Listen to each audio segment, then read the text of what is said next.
Welcome to Module 2 of the Nutrition and Exercise Masterclass. So today we're going to be going into nutrition and the recovery aspects. So let's dive straight in. Okay, when it comes to recovery, overall it's like an umbrella term for lots of different areas.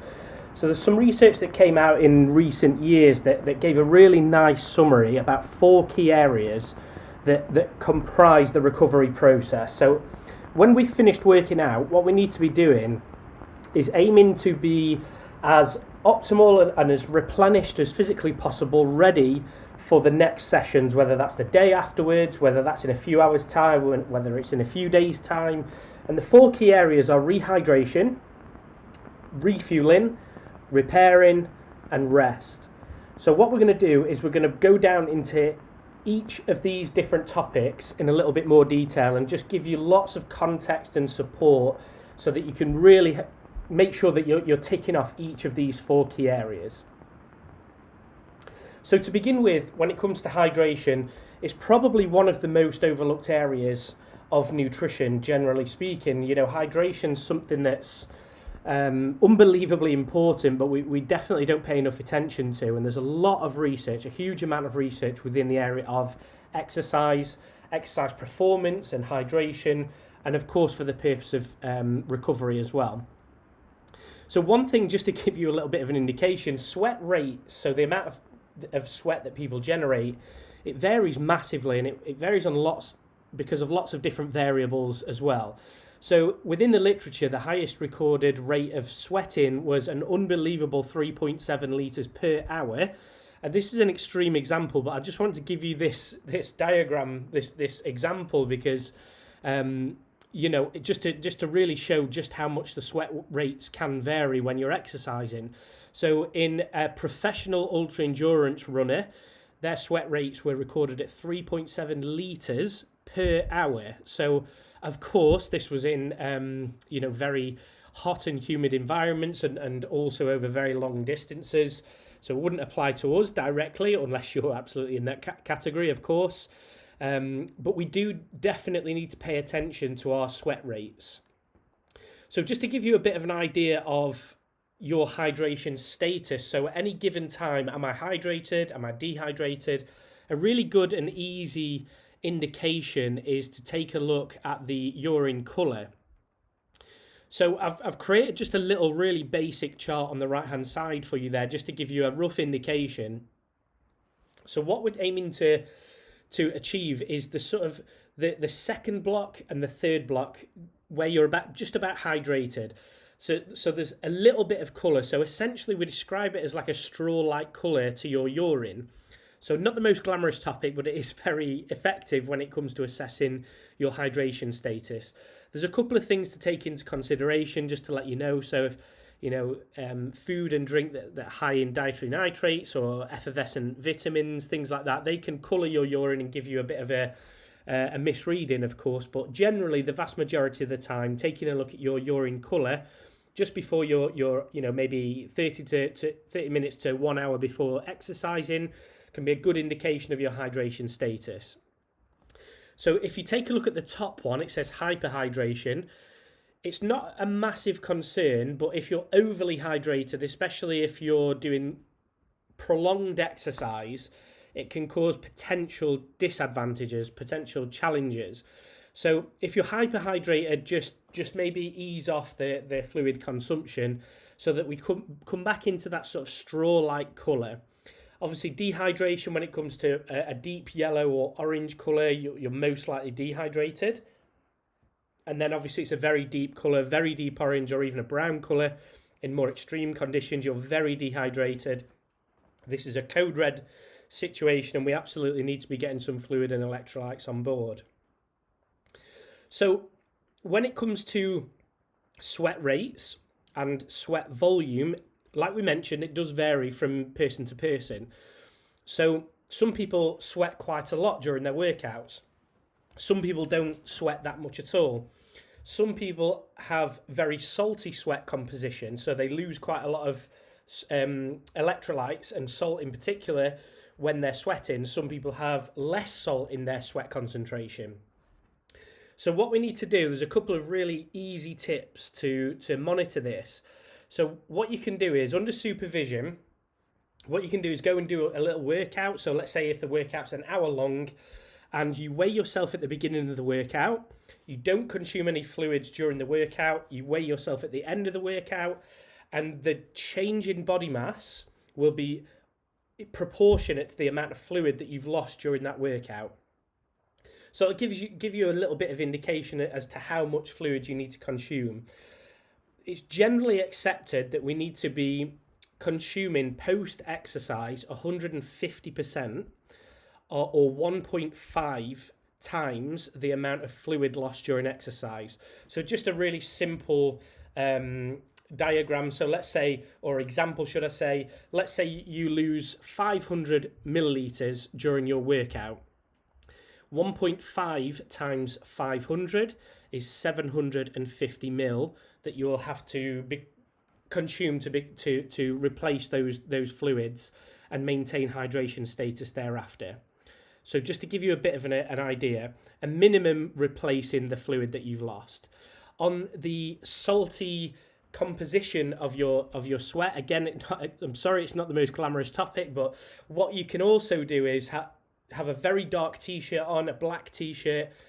You can go and do a workout, and then what you can do is when you get in at the end of that workout, you can leave that t-shirt on the radiator, let it dry out.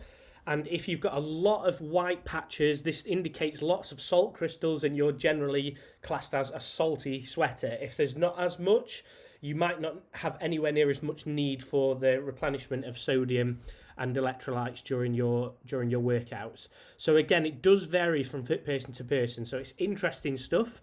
So maybe take a look at those areas as well. Lastly, what I'm going to say on the topic of rehydration is don't rely on your thirst alone. Some people are okay with relying on thirst sensation alone, but a lot of people are basically dehydrated for a period of time before the thirst sensation kicks in. So there's been studies that have taken place that have monitored people's thirst sensation in comparison to their hydration status using other methods. And what was found was that they were a little bit dehydrated before their thirst sensation kicked in.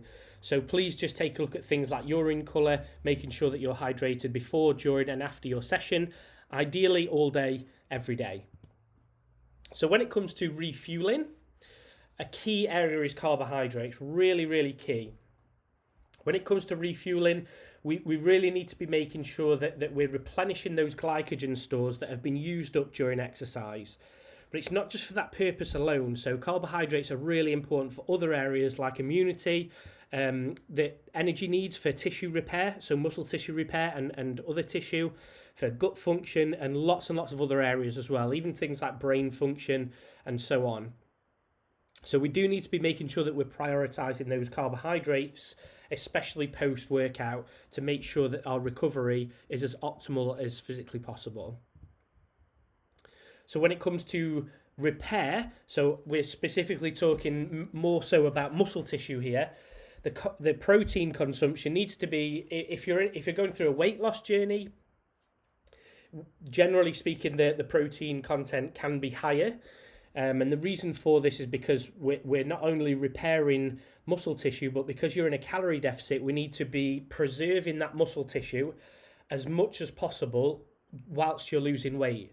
So if we're preserving muscle tissue, the only place that we're going to be losing body weight from is generally speaking body fat reserves.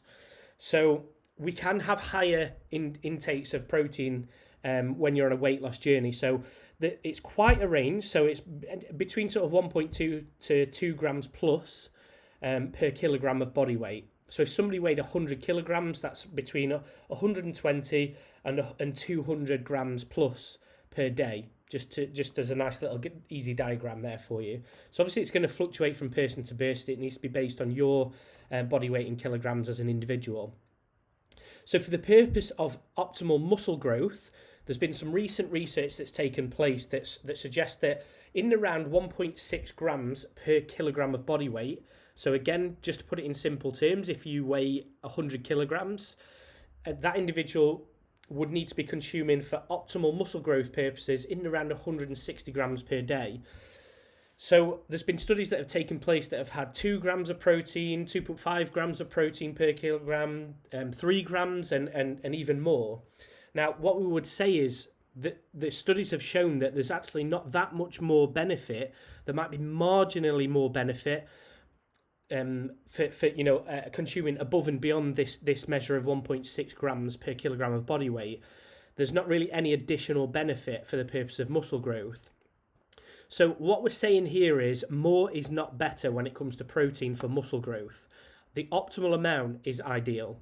So just think about it. If you're consuming lots and lots of additional protein, you could actually be spending those calories really that are allocated to these additional protein intakes that are not needed on other areas like carbohydrates for refueling and recovery, and also for fat intakes for lots and lots of different beneficial reasons there as well. So just have a think about maybe in and around 1.6 grams per kilogram of body mass. You need to have a slight calorie surplus, generally in around about a few hundred calories per day, in order to support and provide the energy for that muscle growth as well. So also an overlooked area for the purpose of repair is plenty of fruit and veg, lots of plant-based sources with lots of vitamins, minerals, antioxidants, trace elements, fibre. All of these different areas are going to be really, really beneficial to your recovery, for obviously for recovery itself, but for other areas like health and also antioxidant properties also. So when it comes to the rest side of things, again, it's a topic that is, again, overlooked. We really do need to think about your sleep. Sleep is so beneficial to lots and lots of different areas. So we've got to be thinking about 2 different areas. Sleep quantity, so of course the amount of time you're asleep. Generally accepted that in and around 8 hours is the optimal amount. Some people might need a little bit more and be shifting upwards towards that 9-hour mark. Some people can function really well and recover well on slightly less, maybe 7.5 hours. But the vast majority of people need to be aiming for in and around 8 hours, especially if you're exercising regularly. When it comes to the sleep quality, this is topic number 2. We do need to be thinking about the quality of our sleep, and I've given you a few tips here in order to prioritise those areas. So a cool, dark room, so obviously not freezing cold or anything like that, but generally a little bit cooler, it facilitates your sleep quality. A dark room, of course, if there's lots of lights and you're trying to sleep with the light on, it's going to interrupt your sleep. Another area that, especially nowadays, there's so many screens in every room of the house. And we can see in the little picture there, a lot of people just sit in bed for 10-15 minutes scrolling through their phone and taking a look at their calendar, thinking about the emails they need to reply to, maybe watching a bit of TV, maybe they've got the iPad, maybe they're taking a look at the laptop before they go to bed. What we could really do with doing is having a bit of a screen detox before we go to bed. So at least 30 minutes, but ideally an hour before sleep. Also, an area that you might not think about is the hydration strategy before sleep.